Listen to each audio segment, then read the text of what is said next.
এই এই বাবু, এই এদিকে এদিকে আসো। এই ওর জাল লাগছে না? এদিকে আসো, এদিকে আসো। নাম কি তোমার? নাম কি? হ্যাঁ, জাল লাগছে, একটা পানি এনে দেন তো ভাই, মাম পানি। আমি টাকা দিচ্ছি। হ্যাঁ, এই যে এটা খাইলা কেন? একটু মানসিকভাবেই আপনারা কি এলাকার? ওকে চিনেন? একটু হাতটা ধুয়ে ভালো আগে, পরে একটু হাতটা ধোয়াই দেন। একটু একটু পানি দেন হাতে, হাত দো অল্প অল্প দিয়ে হাত দো। হ্যাঁ, হাত দো হাত দো। হ্যাঁ হ্যাঁ, পানি খাও। ও চিনেন ওকে আপনি? পুরোটাই তুমি খাও। ও চিনেন? মানে মানসিক কোনো সমস্যা আছে? হ্যাঁ, খাইয়ে ঝাল খাই একদম, মানে ঝাল লাগছে। আরে ছোট বাচ্চা, খিদার চড়ে দেন, পরে গেছে এই খাবারটা খাইছে। ও মানসিকভাবে একটু ভারসাম্যহীন। ওর বাবা মা নাই? বাবা মা মানে কত বছর, কতদিন যাবত দেখতেছেন ওকে? আগে দেখেন নাই?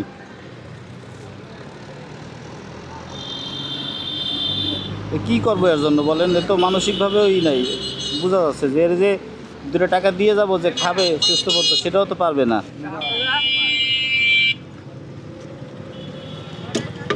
মানে আমি এর জন্য কি করতে পারি বলো তো ছোট ভাই?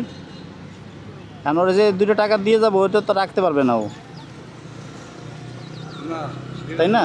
আমি আসলে দাঁড়িয়ে দেখতেছি যে ওকে, আমি বুঝিনি যে মানসিক ভারসাম্যহীন, কিন্তু এখন ওই যে পিপাসায় কি মানে জাল খেয়ে একদম ইয়ে রাখছে।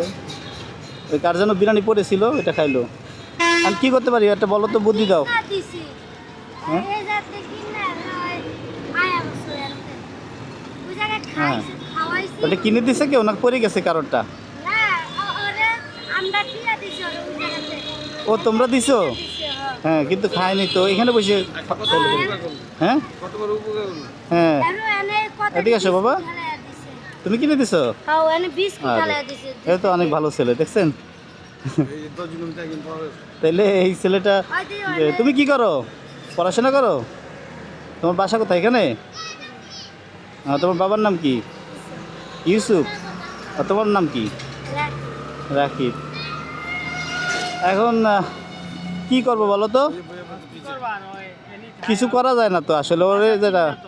তাইলে একটা কাজ করো, ওই পানির বিলটা দিয়ে দাও। আমি তো এখন ওকে যে টাকা দিব, ও টাকা তো রাখতে পারবে না। আর দাঁড়ায় দাঁড়ায় বসে বসে তো কারো খাওয়ানো সম্ভব না। কি আর কিছু।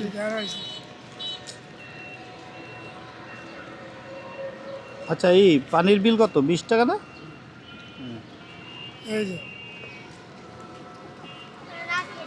কিরে টাকা চিনোস? টাকা হাতে দিলে লয় টাকা চিনো? কইতে পারে না, গোসল করে দিছে। তোমরাই গোসল করে দিছো? তোমারই তো গোসল করে দেয় তোমার মাম্মি।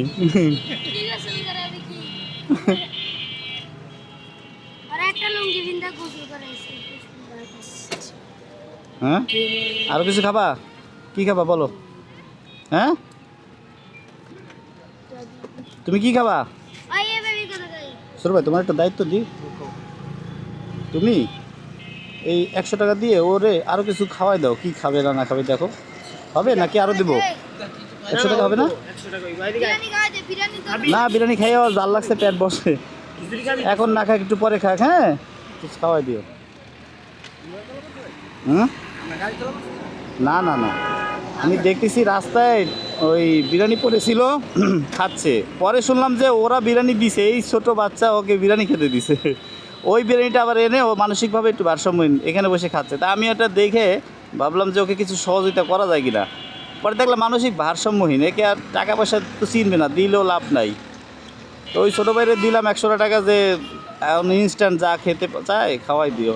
এই যাক, আসি, আপনারা তো এরা থাকবেন, দেখেন মানুষদের। হ্যাঁ ভাই, ঠিক আছে ভাই, আসি, আসসালামু আলাইকুম।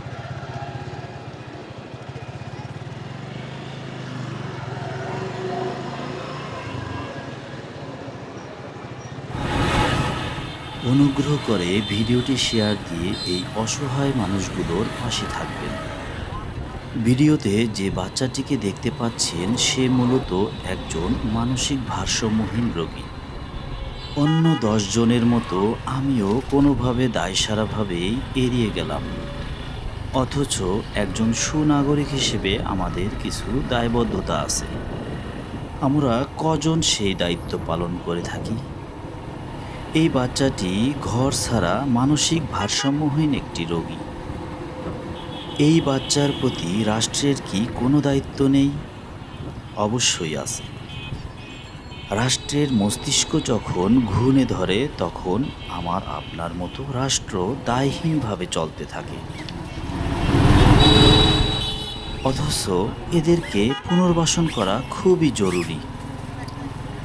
এ সকল বাস্তুহারা মানসিক ভারসাম্যহীন রোগীগুলোর মৌলিক চাহিদা পূরণ করা একটি রাষ্ট্রের মৌলিক কাজ বলে মনে করি। সেক্ষেত্রে সমাজের সকল স্তরের মানুষের এগিয়ে আসতে হবে। তবেই এই রাষ্ট্র একটি শক্তিশালী রাষ্ট্র হিসেবে বিশ্বের দরবারে মাথা উঁচু করে দাঁড়াবে। বন্ধুরা, আমার এমন কাজগুলো আপনার কেমন লাগে তা অবশ্যই কমেন্ট বক্সে জানাবেন, এবং যদি ভিডিওটি ভালো লেগে থাকে তবে অবশ্যই লাইক, কমেন্ট, শেয়ার দিয়ে পাশে থাকবেন। আজকের ভিডিওটি এখানেই শেষ করছি। পরবর্তী ভিডিও দেখার জন্য আমন্ত্রণ রইল। ততক্ষণ পাশেই থাকবেন। আল্লাহ হাফেজ। আসসালামু আলাইকুম।